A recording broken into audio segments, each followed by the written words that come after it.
with Optiven is to build each other, is to share experiences, is to help people who are doing business in this wonderful town, is to ask each other questions.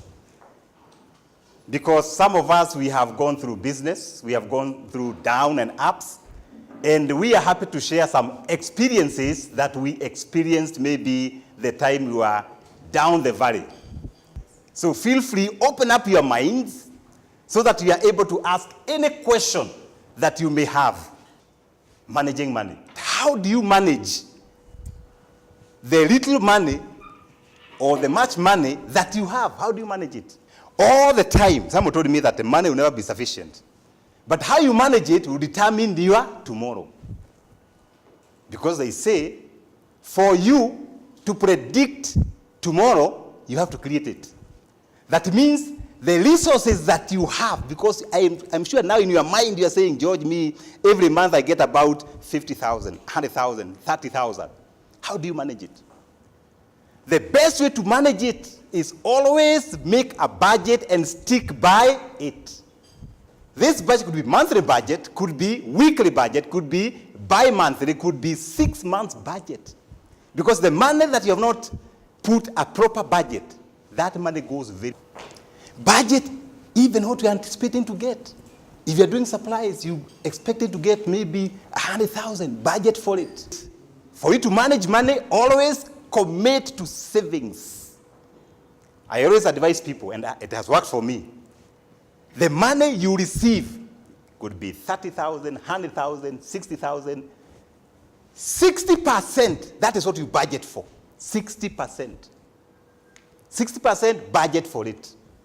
60%. The other 40%, of course, 10% go build the kingdom or give to the less fortunate.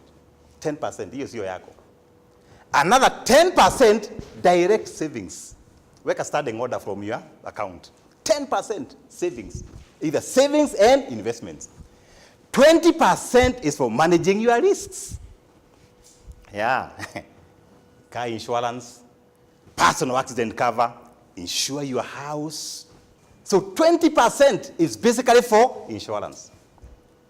Track your wealth. Last year, the government had 8 billion assets that belongs to no one. Unclaimed assets. Hi, Jameni, 8 billion. Why? We don't track our assets, our wealth. And we are talking about wealth. And I would like to encourage ourselves, because I can see the generation here is generation of investing.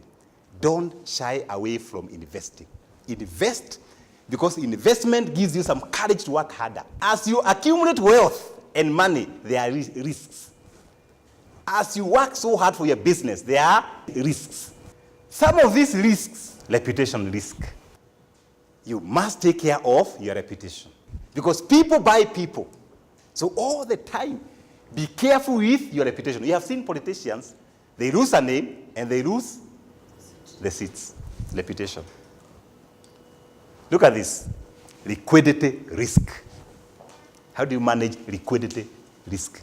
Liquidity means taps for money is dry. You turn this way, no money. You turn this way, no money.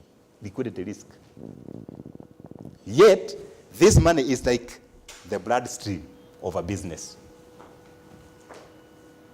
And this one, by the way, is not only businesses, even the government. I'm so happy that they are now fighting corruption. If they were to delay another 6 months, even salaries for government, ingekuwa shida. Because the whole tap was dry. Look at this. Legal risk. Hey, well, cases go expensive. What do you do as a business to ensure that you have a relationship with the wakili? So all the time, even if your business is small, get this man. You can negotiate with him because he is here. Start engaging him to manage your contracts. Pole tu. Those partnerships you are thinking about, let him have a look at it. It pays. You can manage those risks. Managing risk, compliance risk. Let me say this is a killer to many of us, careers and businesses, compliance. Today in Kenya, if you don't comply on tax, I can guarantee you they will come for you. Because with a PIN nowadays, they can tell you how many properties do you have. If you sell a property, you don't pay a capital gain, they'll catch up with you with penalties. Strategic risk. Sometimes we make decisions that are wrong decisions.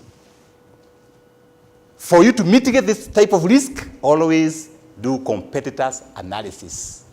Analyze before you start business, analyze it. Do your research. Base your decisions based on data. Human risk. As you recruit those who are doing business, please do background checks. Isn't it? Do some checks. Never borrow money you do not need. We are expert on borrowing money that we do not require. Don't depend on one source of revenue. We talked about savings and investment. Buy those stocks that gives you dividends. Don't depend on one revenue source. How to create a risk management plan. Identify potential risks in your business or in your career. Identify potential risks. Prevent those risks.